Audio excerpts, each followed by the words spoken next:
let's go to the Grizzlies. Since we started this podcast welcoming Dylan Brooks onto it. They force a game 6. The Lakers are favored by 4.5 points and are expected to close out in LA. LeBron said he was shit. He was 5.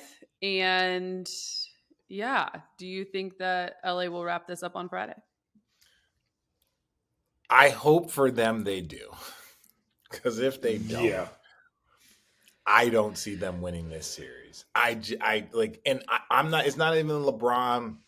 It's not this. It's like at the end of the day, the Lakers are overachievers right now, in my opinion. Like they're exceeding people's expectations, given off of when they got it started, how they entered into the postseason, and the way they're performing right now. Like they're doing well. That's a tough one. If they lose this one at home, like now you're still going against a team that's got a young, talented, high energy, better version of Sacramento when healthy.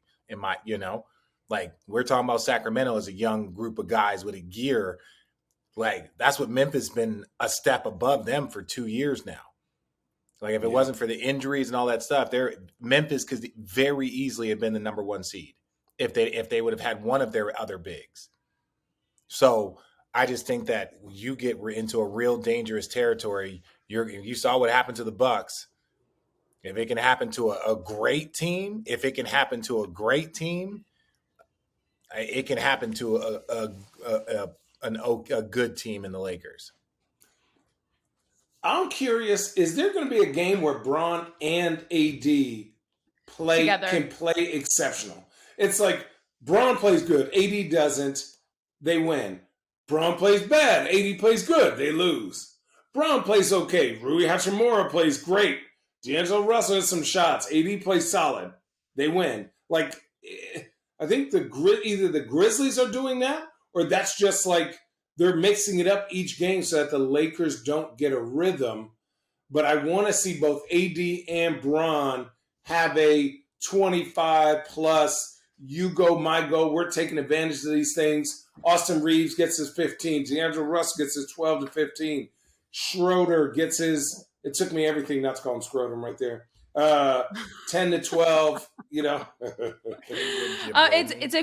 a fair question, and I actually would ask you guys how that would look or what you need from the both of them, because Dave McMenamin asked Bron that last night. We have yet to see that here in this series, to your point, even though in game 1 they were 22 and 21, I believe, respectively, but you had Rui with 29, you had Austin with 23 or 24. What will that take to happen? Because we talk so much about featuring Anthony Davis, Bron getting AD the ball, but how do they share the responsibility at a high level? Well, that's up to them. Like there's been millions of pairs that have done it before that have figured out the balance, right? And there might be some issues with the way they play. No one really we don't address that because the dynamic of their team when they won the championship, I feel like was different. They still different. They had more shooting. They had defenders. They had depth at the big, right? Quality depth at the big. They were a far more talented team in 2020. Like that's just clear. Like, don't say, oh, well, when they won in 2020, LeBron and AD were the best players and it was everyone else. No, the everyone else was substantially better than the everyone else they have. They're champions on their team. Yeah, that's what I'm saying. Like those dudes, like Kyle Kuzma, say what you want about Kuz. Kuz was a bucket. He wasn't good enough to be the third best player moving forward for multiple years, in my opinion, but he was good enough to be the third best player on a championship team.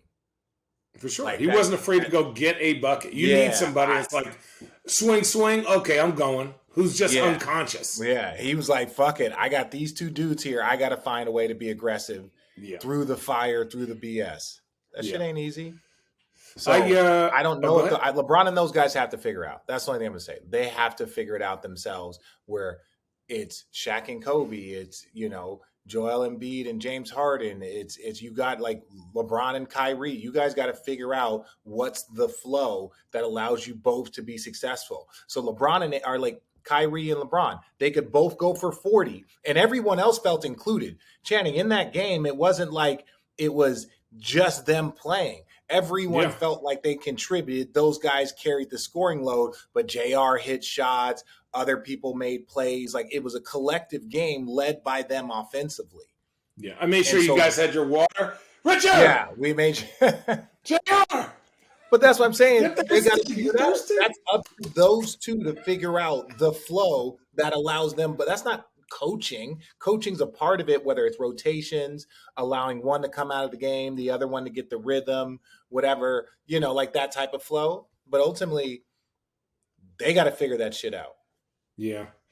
And as you've been talking, I've been thinking about something that, like when I was here with Brandon, Roy, and LaMarcus, it was like, LaMarcus, we're going to showcase you the first 3 to 6 minutes. We're going to try to get you a double team. Boom. That next 6 minutes, that's post-ups, right? So this is post-ups, ISOs, little plays for you, get some action. That's AD. Bang, bang, bang, bang. First 6 minutes, I want 6 shots, right? Get a feel for the game. Those next 6 minutes, Braun comes out, right? Or 7 minutes, whatever that is. Braun comes out, or, somebody comes out, but D'Angelo Russell comes in, or we start showcasing the screen and roll, right? Where now we throw AD into the screen and roll. We see what happens with that little bit of action and run some second side stuff, right? So now we're seeing the post up. Now we're seeing the second side stuff where now Braun, he's not he's standing, but he's catching it on a swing where he can drive or take advantage of different mismatches. The beginning of that second quarter, AD comes out. This is Braun's time to showcase. Braun in that second unit. Braun, Austin Reeves, Rui Hachimura. This is where we go. This is the Memphis Grizzlies bench guys. We're going to pick on their worst defender bench guy for 3 to 6 minutes and get actions, right? Dennis Schroeder, pick up. This is where the pace of the game gets a little bit faster. End of the third quarter, that's when we have our starters back in, or whoever's hitting. And then the second half, guess what, motherfucker? You ain't getting no break. You ain't getting no break. You might get 3 minutes at the end of the third or in the middle of the third, but we're finishing quarters with our main dudes, and whoever's hitting in that fourth quarter, I'm rolling with you. But, that's how I think you get a rhythm of, now if I broke that all down, hopefully they do it, but